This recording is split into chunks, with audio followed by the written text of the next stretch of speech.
नमस्कार, बहुत बहुत स्वागत है आप सभी का टोटल हेल्थ के एक और विशेष एपिसोड में। मैं हूं निखिल सिंह और टोटल हेल्थ में हम बात करते हैं आपके संपूर्ण स्वास्थ्य की और आपको तमाम रोगों, उनके उपचार, उनकी चिकित्सा पद्धतियों से जुड़ी हुई तमाम जानकारियां देते हैं, आपको जागरूक करते हैं। बरसात की बात करते हैं। बरसात हमें चिलचिलाती गर्मी से राहत देती है, मौसम सुहावना हो जाता है, लेकिन ये मौसम अपने साथ कई तरह के इन्फेक्शंस और कई तरह की बीमारियां लाता है। तो आज टोटल हेल्थ में हम बात करेंगे मौसमी बुखार की, वायरल फीवर की और मलेरिया, डेंगू और चिकनगुनिया जैसी दूसरे मच्छर जनित रोगों की। किस तरह से इन बीमारियों से बचा जा सकता है, कैसे इनका इलाज होता है, इस मौसम में हमें क्या सावधानियां बरतनी चाहिए, लापरवाही बरतने पर क्या जटिलताएं हो सकती हैं इन रोगों में, इन सब विषयों पर बात करने के लिए हमारे साथ विशेष मेहमान जुड़े हुए हैं। आइए सबसे पहले उनसे आपका परिचय करा दें। हमारे साथ जुड़े हुए हैं doctor Subhash Giri, professor of medicine, जो कि director Lady Hardinge medical college New Delhi से हैं। स्वागत है डॉक्टर साहब आपका। और साथ जुड़े हुए हैं डॉक्टर पीयूष रंजन, जो कि प्रोफेसर हैं department of medicine, all India institute of medical sciences, new Delhi से। डॉक्टर साहब बहुत स्वागत है आपका।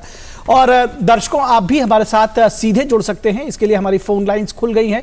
हमारा फोन नंबर नोट कर ले, 1800111234।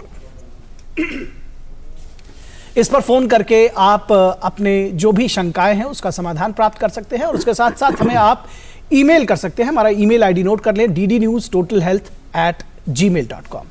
तो चर्चा की शुरुआत करते हैं और समझते हैं कि आखिर बरसात में इन बीमारियों से किस तरह से बचा जाए। डॉक्टर साहब, सबसे पहले आपसे समझना चाहेंगे डॉक्टर सुभाष कि जब बरसात के मौसम में समस्याएं बढ़ जाती हैं, किस तरह से किन बीमारियों और ख़ास तौर पर अगर हम बुखार की बात करें, चाहे वो मच्छर जनित रोगों से हो या फिर वायरल फीवर, किस तरह की ख़ास तौर पर आप बीमारियां देखते हैं?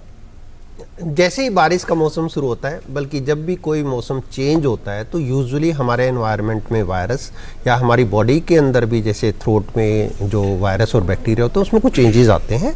बारिश के दौरान में भी ऐसा होता है और वायरल चेंज की वजह से वायरल फीवर के चांसेस इस दौरान ज़्यादा बढ़ जाते हैं।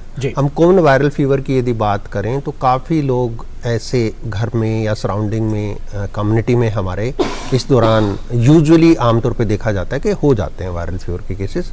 कॉमन वायरल फीवर बड़ी एक नॉर्मल सी चीज़ है और इसके अंदर आमतौर पे फीवर होता है जो कि लगातार पूरे दिन रहता है। हल्का फीवर से लेकर तेज़ फीवर तक हो सकता है, सर दर्द, उसमें कई बार बॉडी एक्स और मसल एक्स और चलने में वीकनेस, फैटीग, इस तरह की चीज़ें आती हैं। बुखार कई बार 102, 103 तक भी चला जाता है और गला ख़राब होना, खांसी होना, स्नीजिंग होना, जुकाम जिसको बोलते हैं आप, वो बड़ी कॉमन सी चीज़ें हैं।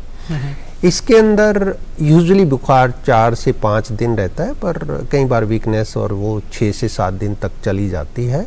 इसमें कोई घबराने की बात नहीं होती। आमतौर पे आदमी इसके लिए इंतजार कर सकता है। यदि बुखार तेज़ नहीं जा रहा तो वो अपने घर पे OTC पे मेडिसिन एक अवेलेबल है, पैरास्टामोल के नाम से मिलता है। 50 kg या उससे ऊपर वाला आदमी 500 मिलीग्राम की एक टैबलेट ले सकता है और खाना खाने के बाद वो टैबलेट ले ले। जब भी बुखार 100 डिग्री से ज़्यादा जाता है वो अपने घर पे इसका इलाज कर सकता है। यदि बुखार 103 या उससे ज़्यादा जाता है तो कई बार हमें फिर डॉक्टर को सलाह करनी चाहिए और यदि डॉक्टर के जाने तक थोड़ा सा टाइम लग रहा है तो घर पे भी गीले टॉवल से अपने बॉडी को भिगो लें, माथे पे, छाती पे, पेट पे, पैरों पे गीला कपड़ा रखें, पंखा चलाएं और यदि एसी घर में है तो एसी चलाएं, उससे बुखार उतर जाएगा। जी जी। डॉक्टर पीयूष, जैसे कि वायरल फीवर के बारे में कहा गया, दरअसल उसको लेकर के कई सारी भ्रांतियां भी हैं, कई बार उसकी समझ भी है और ये भी समझना चाहेंगे क्योंकि क्या अलग अलग स्ट्रेन्स हैं इन वायरल फीवर के, क्योंकि कभी 3 दिन का फीवर होता है, कभी 1 हफ्ते का फीवर होता है। और जैसा कहा गया कि अगर 100 डिग्री तक बुखार है तो आप पैरासीटामोल ले सकते हैं, लेकिन कैसे समझें कि ये वायरल फीवर ही है, क्योंकि इस मौसम में कई अन्य तरह की भी बीमारियां होती हैं, मच्छर जनित बीमारियां होती हैं। तो क्या कुछ करें अगर बुखार आता है या कुछ सिम्टम्स डेवलप होते हैं तो? देखिए, ये बात समझना बहुत जरूरी है कि वायरल फीवर क्यों कहते हैं हम। जी। ऐसा फीवर जो कि किसी वायरस की वजह से होता है उसको वायरल फीवर कहते हैं। और अगर वैज्ञानिक भाषा के तौर पर अगर देखें तो जो नॉर्मल जो फ्लू, इन्फ्लुएंजा और जो मौसमी फीवर होता है वो वायरस की वजह से होता है, तो उसमें वायरल फीवर हम लोग कहते हैं।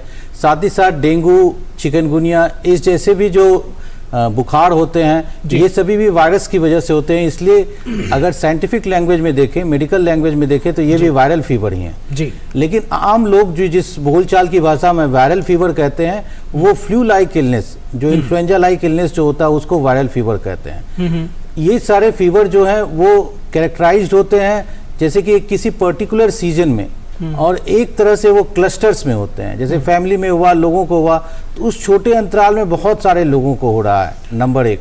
नंबर 2 ये हुआ कि इसके साथ आम तौर पर जो शरीर में दर्द और अपर रेस्पिरेटरी ट्रैक्ट इन्फेक्शन, यानी कि जो श्वसन नली से संबंधित जो इन्फेक्शन है, जैसे सर्दी खांसी का होना, गला का जाम होना, वो साथ साथ ये रहता है। और इसके साथ साथ ये रहता है कि इसका एक टिपिकल कोर्स होता है जी, जो 3 से 5 दिनों में जो ये स्वतः जो है नियंत्रित हो जाता है, जिसे हम लोग की सेल्फ लिमिटेड इलनेस कहते हैं। ये आमतौर पर जो बोलचाल की भाषा में वायरल फीवर कहते हैं, वो इसी वायरल फीवर, तो इसी फीवर इसके लक्षण क्या होते हैं, ये भी समझना चाहेंगे, क्योंकि लक्षण डिफरेंट कैसे होते हैं बाकी बीमारियों से। जैसे कहा गया ना कि अगर फीवर है 100 डिग्री तक तो आप दवा ले लें, लेकिन ये तय कैसे करें कि वायरल फीवर में और डॉक्टर के पास कब जाएं?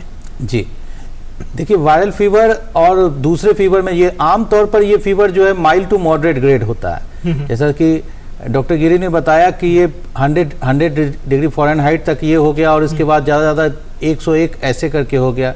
शरीर में दर्द, मैलेज, थकान ये रहता है, और साथ ही साथ जो है वो जो कहते हैं गला का हल्का खराब होना, सर्दी खांसी होना, ये सारी चीजें एक साथ जुड़ी हुई रहती हैं। तो ये इस तरह के वायरल फीवर को पहचाने के मूल लक्षण है। अब ये बात हुई कि इसके साथ साथ कब हमें अस्पताल में जाना चाहिए, चूंकि ये बहुत कॉमन होता है और सेल्फ लिमिटेड होता है, तो ज्यादातर केस में जो है घर में रह करके स्वतः इलाज कर सकते हैं। जैसा कि डॉक्टर गिरी ने बताया कि जो ओवर द काउंटर ड्रग होता है, पैरासीटामोल और दूसरे जो दवाइयाँ होती हैं, उसको खाने के साथ साथ जो है अगर आप अपना हाइड्रेशन को ठीक रखें, तो आपको ज़्यादातर समय में जो है घर पर ही रह करके यह बुखार जो नियंत्रित हो सकता है। लेकिन कभी विशेष तौर पर जो एक्सट्रीम्स ऑफ एजेज हो, छोटे बच्चे हों या बुजुर्ग हों, उनमें अगर ये छोटे बच्चों में अगर इस बुखार के साथ साथ जो चमकी, जैसे कि हल्की मिर्गी के झटके ऐसे अगर आ रहे हो तब जी, या फिर अगर ऐसा हो कि ये अपर रेस्पिरेटरी ट्रैक्ट इन्फेक्शन के साथ साथ लोअर रेस्पिरेटरी ट्रैक्ट इन्फेक्शन में हो जाए, जो कि सांस का तेज चलना, ऐसे अगर लक्षण आने लग जाएं तो, या बलगम का बहुत ज्यादा आना, बुखार बहुत ज्यादा तेज समय तक रहना, और हल्की सी बेहोशी या अल्टर्ड सेंसोरियम जिसे हम लोग कहते हैं, वो अगर होने लग जाए, तब आपको तुरंत अस्पताल में जाकर भर्ती होने की आवश्यकता पड़ सकती है। वैसे भी अगर बुखार अगर सही समय तक ठीक ना हो, तो आपको ये किसी न किसी नजदीक के स्वास्थ्य केंद्र के डॉक्टर के संपर्क में रहना चाहिए जी। पैनिक ही नहीं होना चाहिए, सतर्कता रखनी चाहिए, लेकिन परेशान नहीं होना चाहिए जी। डॉक्टर सुभाष, अगर इसके बचाव के लिए बात करें, और जैसा कि अभी कहा कि अगर हाई ग्रेड फीवर हो जा रहा है या उसको समझने की ज़रूरत है कि इलाज कर रहे हैं, कॉम्प्लिकेशंस कब पैदा हो सकती हैं, क्या अगर लापरवाही बरती जाए तो, कैसे समझे इसको? देखिए, जहाँ तक बचाव की बात है, हम वायरल फीवर में रेस्पिरेटरी हाइजीन की बात करते हैं। उसमें हम अपने आप को, जिसको भी फीवर होता है, वायरल फीवर या जुकाम चल रहा है, उसको दूसरे आदमी से दूरी बनानी चाहिए। हो सकता है कि उसे अलग से कमरे में रहना पड़े और बच्चे को साथ में ना रखे, और डिस्टेंस लगभग 3 फीट का कम से कम डिस्टेंस रखें। छींकते टाइम अपने मुंह पे कपड़ा रखें, रुमाल रखें, या अपनी बाजू के अंदर, यूजुअली हम बोलते हैं कि यदि कुछ नहीं है तो ऐसे करके छींक लें। तो ये कुछ चीज़ें हैं, हाथ बार बार धोएं, हैं, और खान पान का ध्यान रखें, रेगुलर एक्सरसाइज करें, हेल्दी डाइट लें, उसमें विटामिन रिच जो हमारे फ्रूट्स हैं उसका सेवन करें, सब्जियां खाएं, और मैं बोलूँगा कि एडिक्शंस, अल्कोहल, स्मोकिंग, ये चीज़ें ना करें, तो इस बुखार से आप कम्युनिटी में होने के बावजूद भी बच सकते हैं। जहाँ तक ये बात है कि किस टाइम कोई कॉम्प्लिकेशंस या हो सकती है, आमतौर पे इस फीवर में हमें कोई कॉम्प्लिकेशन यूजुअली नहीं मिलती, फिर भी कुछ एक्सट्रीम एजेस में डर रहता है कि निमोनिया ना हो जाए, या कई बार जो ये फीवर जो ब्रेन में चला जाता है, जैसे हम एन्सेफेलाइटिस बोलते हैं, बहुत रेयर चांसेस है, उसका रहता है। अदरवाइज ये कॉमन सी चीज़ है, हर सीजन में आता है और चला जाता है। तो इससे कोई घबराने की बात नहीं है। जी जी, हमारे साथ एक कॉलर है उत्तर प्रदेश से, हमको कॉल कर रहे हैं राजेश पांडे जी। पांडे जी, स्वागत है आपका, पूछिए अपना सवाल। हाँ सर, तीन दिन से बुखार आ लड़के का, 12 साल का है। उसके लिए अच्छे से भूख भी नहीं लगती, खान भी नहीं पाता है 3 दिन से। तो इसके लिए मैं क्या कोई परीक्षण करवाऊं कि क्या करवाना चाहिए? जी जी, सुझाव दीजिए सर। जी, जैसा उन्होंने बताया कि 12 साल का बच्चा है, 3 दिनों से बुखार हो रहा है और वो उत्तर प्रदेश के बुलंदशहर से हैं जी। तो अगर भूख ये भी नहीं लग रही बच्चे को, भूख भी नहीं लग रही है। देखिए, अगर ये भूख का ना लगना, अगर जो नॉर्मल तो किसी भी बुखार में ऐसा होता है कि भूख नहीं लगता है, 1-2 दिनों तक और देख लें। लेकिन अगर भूख ना लगना वो ज़्यादा अगर ये इम्पॉर्टेंट सिम्टम है तो कई बार हेपेटाइटिस या पीलिया के लिए भी जो ये हाई इंडेक्स ऑफ सस्पिशन रखना चाहिए। अगर 3 दिन हो गया, अगर बच्चा नॉर्मल पानी वगैरह पी रहा है, भूख अगर नहीं लग रही है, थोड़ा बहुत अगर कम ही सही, लेकिन अगर खा रहा है तो 1-2 दिन तक इंतजार कर सकते हैं। नहीं तो सोमवार को नज़दीक के किसी स्वास्थ्य केंद्र में जाकर डॉक्टर से उसका जांच कराना आवश्यक है। जी जी। अच्छा, अगर मच्छर जनित रोगों की बात करें डॉक्टर पीयूष, जिस तरह से तमाम सारी बातें हुई लक्षणों को लेकर के, किस तरह से इनके लक्षण जो है, चाहे वो डेंगू, चिकनगुनिया, मलेरिया, ये क्या कुछ बेसिक अंतर होता है जो वायरल फीवर है और जो इनके फीवर है, इन दोनों में कुछ बेसिक अंतर होता है? कैसे पहचाने इसको, कैसे समझे इसको? देखिए, 4 अलग अलग बुखार हम लोग समझते हैं। जैसे एक डेंगू हो गया, एक चिकनगुनिया हो गया, एक मलेरिया हो गया और दूसरा मौसमी आम बोलचाल की भाषा में जिसे वायरल फीवर कहते हैं। ठीक है। डेंगू जो है, जिसमें कहते हैं स्टॉर्मी ऑनसेट होता है। पहला बुखार ही जो होगा वो बहुत तेज आएगा, मतलब 103 के आसपास पहला बुखार होना, 2, 2.5, 3 तक आना, ये बहुत ही साधारण सी बात है। और बुखार होने के बाद जो है वो बुखार जो है पैरासीटामोल के यूजुअल डोज से ठीक ना होना, ये जो है इस बात के लक्षण हो सकते हैं कि वो डेंगू जैसा हो सकता है। डेंगू में जैसे बुखार जब हुआ तो बुखार होने के बाद जो है शरीर में बहुत ज़्यादा तपन रहेगी, शरीर पर जो इरिथेमेटस रैश जिसे हम लोग कहते हैं, शरीर का लाल हो जाना ऐसा रहता है और वो सीवियर मैलेज के साथ आता है, तो वो डेंगू हम लोग कहते हैं। चिकनगुनिया डेंगू की तुलना में जो है वो थोड़ा सा माइल्ड फीवर होता है। जैसे डेंगू में पहला बुखार ही जो आया, जैसे बुखार के साथ शुरू हुआ तो 103, 102, 103, 104 तक ऐसे आना सामान्य सी बात है। चिकनगुनिया में ये थोड़ा सा कम 101, 102 जैसा होता है। लेकिन चिकनगुनिया में बुखार जो है वो 3, 4 या 5वें दिन तक जाने के बाद किसी न किसी जोड़ में बहुत तेज दर्द होने लग जाता है। ठीक है जी। मलेरिया में कहते हैं कि वो आमतौर पर दिल्ली और आसपास के क्षेत्र में डेंगू और चिकनगुनिया की तुलना में कम देखे जाते हैं। लेकिन चूंकि हमारे इस कार्यक्रम के दर्शक जो पूरे देश में हैं, तो पूरी दुनिया में है, बल्कि पूरी दुनिया में है बल्कि तो कई ऐसे ये क्षेत्र हैं जो कि मलेरिया के लिए बहुत इंडेमिक जोन होते हैं। जैसे कि पूर्वी भारत में अगर हो गया, पूर्वोत्तर भारत के जो क्षेत्र में जो हो गया, तो उन जगहों पर ये पता रहता है कि यहाँ पर मलेरिया जो है वो एक इम्पॉर्टेंट डिजीज है। तो वहाँ मलेरिया में क्या होता है, बुखार जो है वो जाड़ा कपकपी के साथ आता है, सरदर्द आता है और बुखार जो है एक बुखार और बीच के दूसरे बुखार के बीच में बुखार एक एपिसोड में आया, 3-4 घंटे तक रहा और जो टिपिकल जो पैरोक्सिज्म ऑफ फीवर जो हम लोग कहते हैं कि जाड़ा कपकपी के साथ तेज बुखार आया, बुखार आने के बाद पसीने के साथ ठीक हो गया, फिर 8 घंटा 16 घंटा या 1 दिन के बाद फिर अगले दिन वो तेज बुखार के साथ आएगा। तो ये आमतौर पर ऐसे जो लक्षणों में ऐसे हम लोग सिमिलैरिटी या फिर अंतर हम लोग देख सकते हैं। लेकिन यहाँ यह बात मैं ये बहुत ही जिम्मेदारी के साथ और प्रमुखता के साथ बताना चाहूँगा कि ये लक्षण जो है बहुत नॉन स्पेसिफिक होते हैं।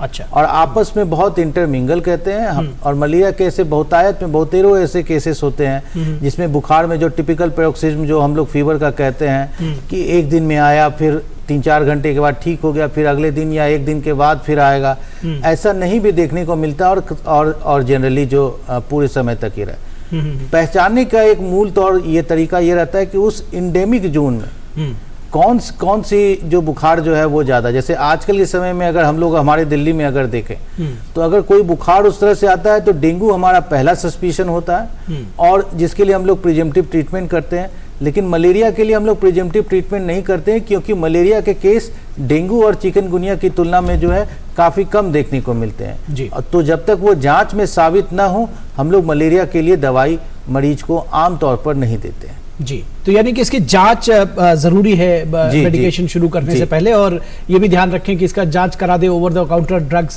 शुरुआत में ना लें। फिलहाल रुकेंगे एक छोटे से ब्रेक के लिए, और ब्रेक के बाद जब वापस लौटेंगे तो समझेंगे कि दरअसल प्लेटलेट्स जब कम होते हैं तो किस तरह से उस दौरान इलाज बढ़ता है आगे, और क्या कुछ इस विषय में खास है ये भी समझेंगे। लेकिन रुकेंगे एक छोटे से ब्रेक के लिए, कहीं मत जाइएगा, जल्द हाजिर होंगे। होंगे बच्चे स्वस्थ भले, भूलेगा बचपन, इन्हें पिलाओ मुगली घुट्टी 555।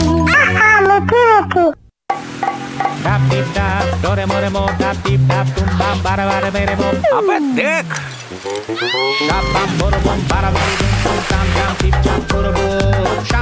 You got to be careful. बारिश है, सड़कें बदलेंगी। Switch to CEAT. बेटा change soon. It's monsoon.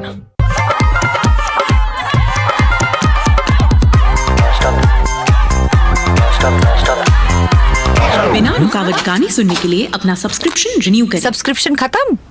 Mister DJ, UPI auto पे कीजिए। ऑटो पे? नॉन स्टॉप पेमेंट से मिलेगा नॉन स्टॉप म्यूजिक। अब नॉन स्टॉप पेमेंट्स ऑटोमेटिकली करने के लिए यूपीआई ऑटो पे चलेगा।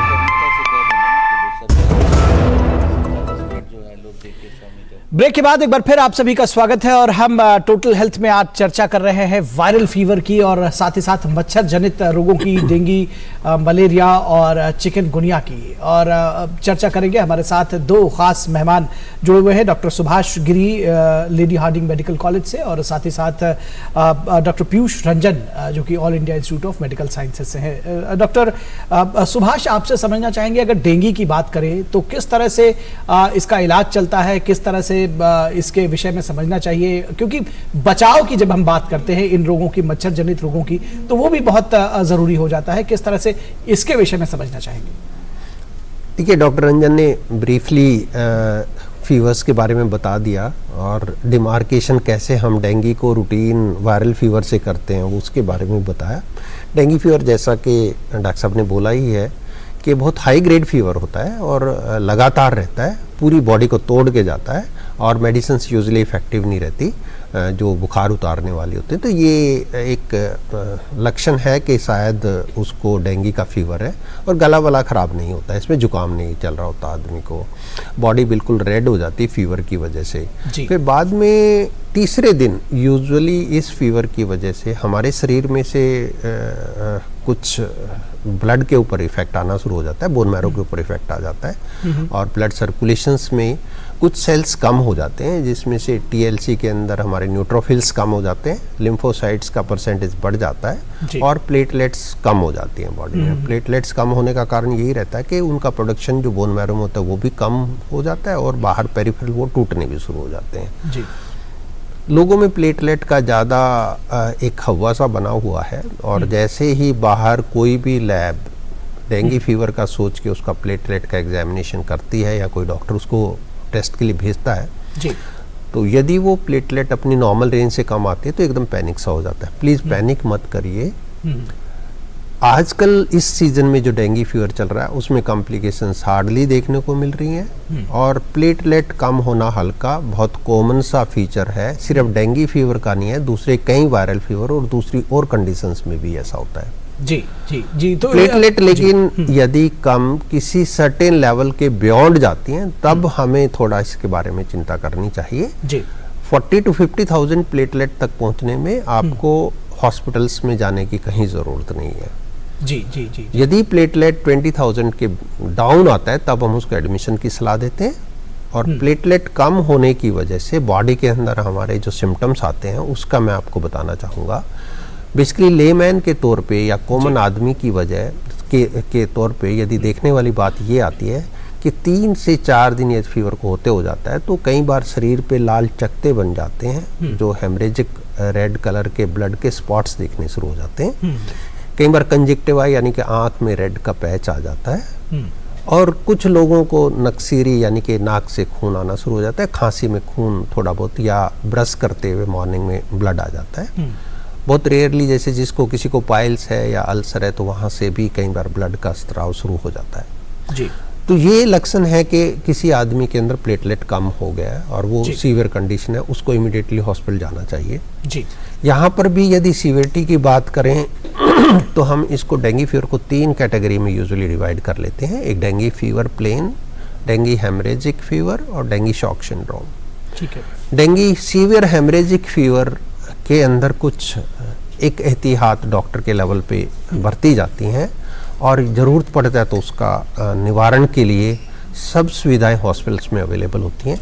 किसी भी व्यक्ति को ऐसा लगता है कि उसको ये वाला फीवर है जो हेमरेजिक है तो उसको डॉक्टर के पास जाना चाहिए, अपने आप को इन्वेस्टिगेट करवा के और उसका अकॉर्डिंगली इलाज करना चाहिए।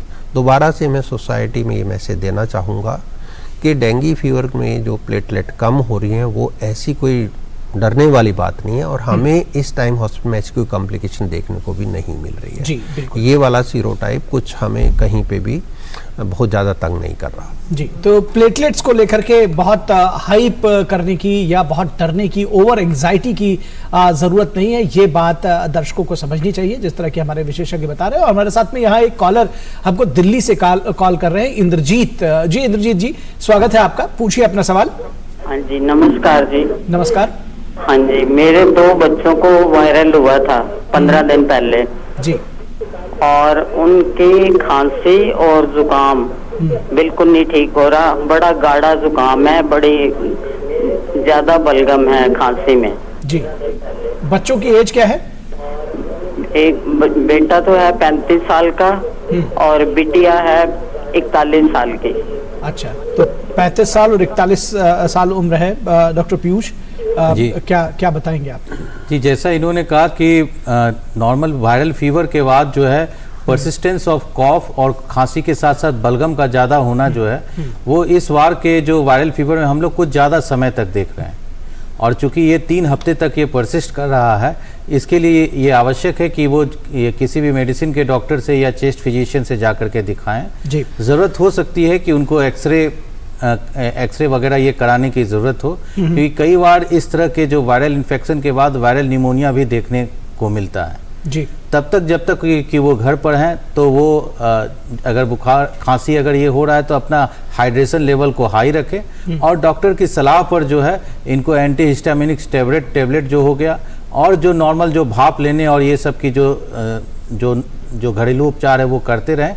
लेकिन अगर 3 हफ्ते तक खांसी और बलगम बना हुआ है तो इनको जरूर स्वास्थ्य केंद्र में जा करके जो मेडिसिन के या चेस्ट फिजिशियन जो हैं उनको जरूर दिखाना चाहिए। जी, डॉक्टर पीयूष, प्लेटलेट्स की चर्चा हो रही थी, तो ये भी एक शॉर्ट में समझना चाहेंगे कि प्लेटलेट्स चढ़ाने की ज़रूरत कब पड़ती है, क्योंकि क्या कॉम्प्लिकेशंस बढ़ जाएं तो ये भी समझने की ज़रूरत है कि वो स्थिति ना होने पाए, तो किस तरह से घर पर जब रहें तो जिसको कहते हैं कि स्व उपचार तो नहीं कहूँगा, लेकिन इन किन बातों का ख्याल रखें जब डेंगू जैसी अगर बीमारी हो जाती है। और दूसरी बात ये भी समझना चाहेंगे जो कि बेहद महत्वपूर्ण है कि किस तरह से मच्छर जनित रोग होने ही ना पाए, जी, किस तरह से उसका बचाव करें। जी, सबसे पहले जब अगर डेंगू हो जाए तो डेंगू के समय में कैसे घर पे रह करके या उस दौरान इलाज में क्या करें। अगर आपको बुखार होता है तो शुरू के 3-4 दिनों तक जो है अपने हाइड्रेशन को हाई रखें। एक दिन में कम से कम 3 से 4 लीटर तक पानी पिएं। इस समय जितना ज़्यादा आप पानी पिएंगे बाद के समय में जो पोस्ट फेब्राइल जो पोस्ट डेंगू में जो आपको फटीग होता है वो कम से कम होगा। नंबर 1। नंबर 2 ये हुआ कि इस समय जब आप दवाई लेते रहें, जैसा कि सर ने भी बताया कि फीवर जो होता है वो थोड़ा जिद्दी टाइप का होता है, वो दवाई लेने के बाद भी बुखार जो है कम नहीं होता है। तो इस समय कई बार ऐसा होता है कि लोग पैरासीटामोल के बदले जो है दूसरे दवाई जैसे कि निमेसोलाइड या ब्रूफेन ऐसी दवाइयाँ लेते हैं। ये दवाइयाँ डेंगू में बिल्कुल नहीं लेनी है। ठीक है, बुखार उतना ज़्यादा परेशान नहीं करता है जितना कि अगर आप बुखार को लेने के लिए अगर आप ओवर इंथुजियास्टिक होकर के अगर आप दूसरे जो non steroidal anti inflammatory drugs ले लेते हैं तो वो बाद में प्लेटलेट की संख्या को कम करता है। प्लेटलेट की कमी की वजह से डेंगू में मौत बहुत कम होता है। इसकी तुलना में ज़्यादा जो मौतें देखी, एक तो मौत बहुत रेयर है डेंगू में और वो रेयर में भी जो जो मेन कारण होता है वो फ्लूइड ओवरलोड या फिर डेंगू शॉक जिसको हम लोग कहते हैं। जैसे शुरुआती समय में जो है वो जो सर्कुलेटिंग ब्लड फ्लूइड जो होता है वो कम हो जाता है और कैपिलरी परमिएबिलिटी जो बढ़ने की वजह से जो फ्लूइड थर्ड कंपार्टमेंट में चला जाता है उसकी आम बोलचाल की भाषा में समझें तो आप फ्लूइड इंटेक को ज्यादा रखें। ये देखें कि आपको 3 से 4 घंटे में एक बार खुल के पेशाब आ रहा है। अगर पेशाब की मात्रा कम हो रही है तब आपको चिंतित होने की जरूरत है। अगर घर में ब्लड प्रेशर मापने का यंत्र है आपके पास तो ब्लड प्रेशर पर अपनी नजर रखें। पहली बात ये। प्लेटलेट के लिए बिल्कुल ना घबराएं। जैसा सर ने बताया कि लोग जो है आम तौर पर अगर जो है वो सोशल मीडिया में देख लिया कि 1.5 लाख से प्लेटलेट कम हो गया तो एक हवा जैसा बन जाता है। 1 लाख के बाद हर कोई दिल्ली में चाहता है कि प्लेटलेट चढ़ा दिया जाए। लेकिन सर ने बड़ी क्लियरली ये बताया कि 20,000 से कम में, जिससे अधिक जब तक प्लेटलेट तब तक कुछ सोचने की आवश्यकता ही नहीं है जी। अस्पताल में अगर आप भर्ती हैं तो 10,000 से कम होने पर हम लोग प्लेटलेट को चढ़ाते हैं जी। ठीक है, तो ये प्लेटलेट का योग है। और प्लेटलेट जो है शुरुआती समय में बिल्कुल कम नहीं होता है। इस दौरान हम लोग हीमेटोक्रिट वैल्यू जो होता है उसे देखते हैं और उसके अनुसार जो है फ्लूइड मैनेजमेंट करते हैं। प्लेटलेट यूजुअली जो है बुखार के 5वें दिन या बुखार ठीक होने के 1-2 दिन के बाद तक में ऐसा होता है जी। कि कोई और खाने की चीज से प्लेटलेट नहीं बढ़ता है। लोग जो है वो आमतौर पर मैंने देखा है मरीज जो है वो पपीता के पत्ते, पपीता के छाल और ये सब खाने के लिए ऐसा खाने से प्लेटलेट तो नहीं ही बढ़ता है बल्कि लोगों को गैस्ट्राइटिस हो जाता है, उल्टियां होनी शुरू हो जाती है, जिससे और कॉम्प्लिकेशन हो जाता है जी। कोई भी भोज्य पदार्थ खाने से प्लेटलेट नहीं बढ़ता है, चाहे बकरी का दूध और ये सारा मिथक है, इसे आप दूर रखें। प्लेटलेट जो जब कभी भी होता है वो मान्यता प्राप्त ब्लड बैंक से ही लिया जाना चाहिए और डॉक्टरी सलाह से लिया जाना चाहिए। बहुत बहुत बहुत कम प्रोपोर्शन ऑफ पेशेंट को प्लेटलेट चढ़ाने की। और रही बचाव के बारे में मैं चलते चलते बहुत जल्दी ये बात बता दूं कि बचाव हमेशा इलाज से बेहतर होता है। डेंगू में शरीर को बहुत तकलीफ होती है, हाई ग्रेड फीवर होता है, तो उस बुखार से अपने आप को, अपने परिवार वालों को बचाने के लिए आप ऐसा संकल्प लें कि हर एक रविवार 1 घंटे अपने घर के 500 मीटर के आसपास आप एक सर्वे कर लें और देखिए कहीं पर भी पानी अगर जमा हो रहा है तो उसे बहा दें। अगर पानी को कहीं आप जमा ना होने देंगे अपने घर के आसपास, छतों पर, टंकियों पर और साथ ही साथ जो है वो कूलर में, गमलों में, तो वो डेंगू होगा ही नहीं। आप अपने आप को तेज बुखार से, उससे होने वाले शारीरिक दर्द और समस्याओं से और प्लेटलेट और सारी कॉम्प्लिकेशन से आपको बड़ी आसानी से बचा सकते हैं। बिल्कुल, तो एहतियात ही बचाव है, ये संदेश यहाँ से स्पष्ट तौर पर निकला है। आप सब लोग जागरूक हों और मच्छर जनित रोगों से, वायरल फीवर से अपने आप को बचाएं। बहुत शुक्रिया डॉक्टर सुभाष गिरी और डॉक्टर पीयूष रंजन हमारे साथ इस कार्यक्रम में जुड़ने के लिए और अपने विचार हमारे साथ साझा करने के लिए। तो टोटल हेल्थ के इस एपिसोड में बस इतना ही। हमारी पूरी टीम को दीजिए इजाजत। नमस्कार।